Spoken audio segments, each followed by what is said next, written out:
سب سے پہلے بات ہو جائے وزیر اعظم محمد شہباز شریف کے اجلاس کی، جس میں انہوں نے ملک میں ہنگامی بنیادوں پر ضلعی اصلاحات کے نفاذ کا فیصلہ کیا ہے اور اس مقصد کے لیے مختلف شعبوں کی 8 ضلعی کمیٹیاں وزیر اعظم کو سفارشات پیش کریں گی، جس کے تحت قلیل، وسط اور طویل مدتی جامع منصوبہ بندی کی جائے گی اور آئندہ فصل کے لیے ہنگامی بنیادوں پر زرعی اصلاحاتی پلان 2 دن میں پیش کیا جائے گا۔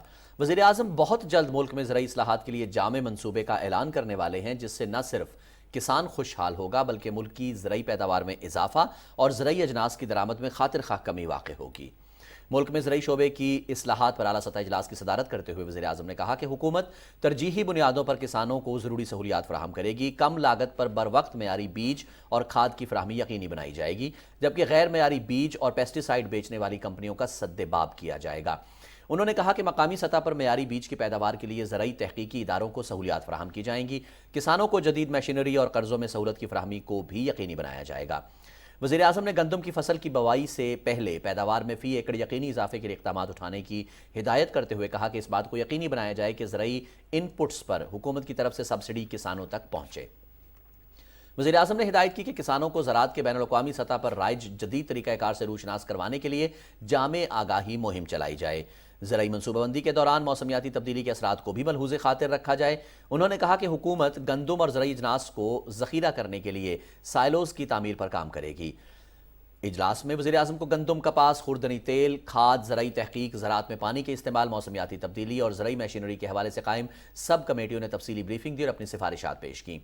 اجلاس میں آئندہ گندم، کپاس اور خوردنی تیل کی پیداوار کے لیے اقدامات، کسانوں کو کم لاگت پر جدید مشینری، یوریا اور D A P per subsidy, متوقع پیداوار اور درآمد، معیاری بیج، پانی کے بہتر استعمال اور کسانوں کو بروقت قرضوں کی فراہمی کے حوالے سے سفارشات پیش کی گئیں۔ وزیر اعظم نے تمام متعلقہ وزارتوں کو ان سفارشات میں سے آئندہ فصل کے لیے 2 دن کے اندر زرعی اصلاحاتی پلان پیش کرنے کی ہدایت بھی کر دی۔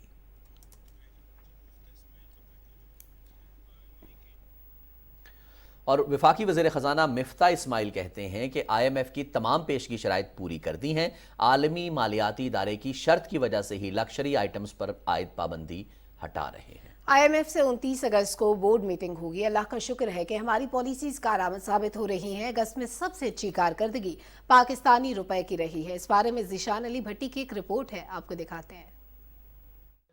اسلام آباد میں نیوز کانفرنس کرتے ہوئے وفاقی وزیر خزانہ مفتاح اسماعیل کا کہنا تھا کہ آئی ایم ایف کی شرط پر لگژری آئٹمز پر عائد پابندی ہٹا رہے ہیں، لیکن لگژری امپورٹڈ اشیاء کی درآمد پر بھی اضافی ڈیوٹی عائد کی جائے گی۔ ان کا کہنا تھا کہ ریٹیل ٹیکس کلیکشن 27 ارب کر دیا ہے۔ امید ہے کہ ریٹیل ٹیکس کلیکشن سے 27 ارب روپے جمع کر لیں گے۔ آئی ایم ایف سے ایک طویل مذاکرات کے بعد اور بہت لمبے پروسیس کے بعد 29 اگست کو بورڈ کی میٹنگ آئی ایم ایف نے سیٹ کر دی ہے۔ آئی ایم ایف کی جتنی بھی کنڈیشنز تھیں ہم نے پوری کر دی ہیں۔ جب ہم نے نان اسینشل چیزوں کی امپورٹ پہ بین لگایا تھا تو اس وقت ہم نے کہا تھا کہ یہ 2 مہینے کے لیے ہے، اب 2 مہینے سے زیادہ عرصہ گزر گیا ہے۔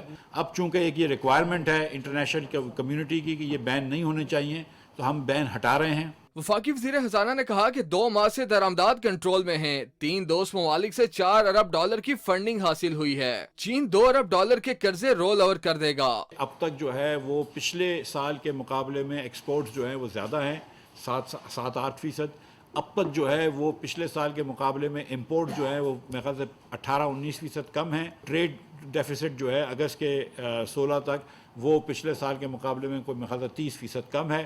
تو اللہ تعالیٰ کی مہربانی سے وہ چیزیں اچھی ہو رہی ہیں، اور بینکنگ سیکٹر کے اندر جو سسٹم میں جو پیسے آئے ہیں اور پیسے گئے ہیں اس کے اندر جو ہے وہ تقریباً 600-650 ملین ڈالر ہم کو زیادہ وصول ہوئے ہیں۔ وفاقی وزیر مفتاح اسماعیل کا مزید کہنا تھا کہ 10 لاکھ ٹن گندم درآمد کر چکے ہیں۔ خوردنی تیل اور گھی سمیت دیگر اجناس بھی ہم درآمد کرتے ہیں۔ ہماری اولین ترجیح 23 کروڑ لوگوں کو روٹی دینا ہے۔ ذیشان علی بھٹی، پاکستان ٹیلی ویژن نیوز، اسلام آباد۔ منصوبہ بندی کے وزیر احسن اقبال نے کہا ہے کہ ترقی کے لیے ملک میں سیاسی استحکام اور پالیسیوں کا تسلسل بہت ضروری ہے۔ ان کا یہ بھی کہنا تھا کہ سی پیک منصوبوں پر کام کی رفتار کو تیز کیا جا رہا ہے۔ تفصیل بتا رہے ہیں رانا افتخار احمد۔ اسلام آباد میں ایس ڈی پی آئی کے سی پیک سیمینار سے خطاب کرتے ہوئے منصوبہ بندی کے وزیر احسن اقبال نے کہا کہ حقیقی آزادی کا تصور مضبوط معیشت کے بغیر ممکن نہیں ہے۔ انہوں نے کہا کہ حکومت نے معیشت کو ریڈ زون سے نکال کر معاشی بحالی کے راستے پر ڈال دیا ہے۔ آج سے 3 مہینے پہلے شرطیں لگ رہی تھیں کہ پاکستان سری لنکا کتنے دنوں میں بنے گا. آج 3 مہینے کے بعد الحمدللہ کوئی ایسا اینالسٹ نہیں ہے جو پاکستان کے سری لنکا بننے کی پیشن گوئی کر رہا. ہم نے پاکستان کو ریٹریو کر لیا ہے اس سچویشن سے الحمدللہ. احسن اقبال نے کہا کہ سی پیک کے تحت قابل تجدید توانائی اور گرین منصوبوں کو ترجیح دے کر ماحولیاتی تحفظ کو یقینی بنایا جا سکتا ہے. کسی منصوبے کو انوائرمنٹل پروٹیکشن ایجنسی کی کلیئرنس کے بغیر وزارت منصوبہ بندی نے گو ایڈ نہیں دیا. ہم نے جو کوئلے کے منصوبے بنائے اس میں سپر کرٹیکل ٹیکنالوجی کو ترجیح دی گئی. سی پیک نے رینیوبل انرجی کے اندر بھی پاکستان کے اندر ایک نیا کلسٹر پیدا کیا جس سے ہمارے انجینئرز کو، ہماری مقامی صنعت کو، ہمارے لوگوں کو ان شعبوں کے اندر جانکاری حاصل ہوئی. چین کے سفیر نونگ رونگ نے کہا کہ پاکستان کو مختلف شعبوں میں جدید ٹیکنالوجی منتقل کر رہے ہیں اور زراعت کے شعبے میں بھی تعاون بڑھایا جا رہا ہے. We are very proud that CPEC Energy Project has contributed a lot for Pakistani economic and social development. Energy Cooperation Project will encourage more and more Chinese enterprises and banks to invest in Pakistan. تقریب سے خطاب کرتے ہوئے ہارون شریف، doctor عابد قیوم سلیحری اور دوسرے مقررین نے کہا کہ سی پیک پاکستان کی ترقی اور خوشحالی کا منصوبہ ہے. انہوں نے کہا کہ سی پیک کے تحت گرین معیشت کے منصوبوں کو فروغ دے کر معاشی استحکام کے ساتھ خوراک اور توانائی کی دستیابی کو بھی یقینی بنایا جا سکتا ہے. رانا افتخار احمد، پاکستان ٹیلی ویژن نیوز، اسلام آباد. وفاقی وزیر اطلاعات و نشریات مریم اورنگزیب نے عمران خان کے میڈیا سیمینار کو منافقت قرار دے دیا. عمران خان میڈیا کا معاشی قتل کرنے والا مجرم ہے. میڈیا دشمن آج کس منہ سے میڈیا سیمینار کروا رہا ہے، اسے شرم آنی چاہیے. اپنے بیان میں وفاقی وزیر اطلاعات نے کہا کہ سی پی این ای، انٹرنیشنل میڈیا واچ اور رپورٹرز وداؤٹ بارڈرز کی رپورٹس عمران خان کی میڈیا دشمنی کی گواہی ہے. عمران خان کا دور میڈیا کے لیے سیاہ ترین دور تھا. عمران خان جھوٹے، کرپٹ، فورن ایجنٹ، میڈیا دشمن اور منافق ہیں. میڈیا کو فیصلہ کرنا ہے کہ میڈیا کے خلاف نیب کو استعمال کرنے والے کے سیمینار میں جانا ہے یا نہیں. انہوں نے کہا کہ 4 سال میڈیا کا قتل کرنے والا میڈیا سیمینار کرنے کا تماشا نہ کرے. میڈیا کو فیصلہ کرنا ہوگا کہ صحافت کا قتل، صحافیوں کو گولیاں مارنے والے، میڈیا کی زبان بندی کرنے والے کے میڈیا سیمینار میں جانا چاہیے یا نہیں. مریم اورنگزیب نے کہا کہ میڈیا کو فیصلہ کرنا ہوگا جس کو عالمی اداروں نے میڈیا پریڈیٹر کا خطاب دیا ہے اس کے سیمینار میں جانا ہے یا نہیں. عمران خان 4 سال وزارت عظمیٰ کی کرسی پر بیٹھ کر میڈیا دشمنی کرتے رہے.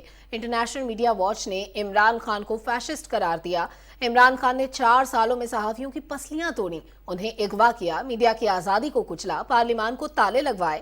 عمران خان نے میڈیا کو نیب کے ذریعے کنٹرول کیا اور میڈیا ورکرز کو بے روزگار کیا.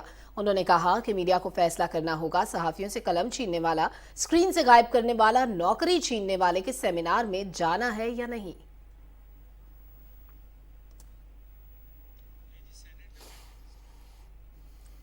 سینٹ میں قائد ایوان وفاقی وزیر قانون اعظم نذیر تارڑ نے ایوان بالا میں اظہار خیال کرتے ہوئے کہا کہ ملزم شہباز گل نے ریاستی اداروں کے خلاف بغاوت پر اکسایا. ریاست کی مدعیت میں FIR درج کرنے کے بعد اس کو گرفتار کیا گیا. انہوں نے کہا کہ آئین اور قانون اپنا راستہ خود بنائیں گے. تفصیل بتا رہے ہیں فہد جاوید. سینٹ کا اجلاس چیئرمین صادق سنجانی کی زیر صدارت ہوا. سینٹ میں قائد حزب اختلاف ڈاکٹر شہزاد وسیم کے اظہار خیال کا جواب دیتے ہوئے قائد ایوان اعظم نذیر تارڑ نے کہا کہ ملزم شہباز گل کا 2 روزہ ریمانڈ عدالت نے دیا ہے اور عدالت نے ان کی میڈیکل رپورٹ جمع کرانے کی بھی ہدایت کی ہے. کل کے کورٹ آرڈر میں یہ بھی لکھا ہوا ہے کہ پہلے ان کا میڈیکل ہوگا، اس کے بعد ان کی تحویل دی جائے گی. کل پنجاب حکومت جو کہ اڈیالہ میں صرف کسٹوڈین ہے ان انڈر ٹرائل پرزنرز کا، جن کو ICT بھیجتی ہے کیونکہ اسلام آباد میں جیل نہیں ہے، وہاں پہ پنجاب حکومت نے انکار کر دیا. سارے ملک نے دیکھا کہ صوبہ وفاق کے سامنے کھڑا ہو گیا کہ جی ہم نے ایک مجرم جو ہے وہ حوالے نہیں کرنا آپ کے. وفاقی وزیر ریلوے خواجہ سعد رفیق نے اظہار خیال کرتے ہوئے کہا کہ ملک کی تعمیر و ترقی اور جمہوریت کے فروغ کے لیے ضروری ہے کہ ہم بہتر سیاسی اقدار کو فروغ دیں. میں آپ کو غدار کہوں، میں جمہوریت پہ حملہ کروں گا. آپ غدار ہمیں کہیں گے آپ جمہوریت پہ حملہ کریں گے، کیونکہ ہم تو ایک دوسرے سے سلام نہیں لے سکتے، ہم تو ایک دوسرے سے مکالمہ نہیں کر سکتے. جناب چیئرمین، جو سیاستدان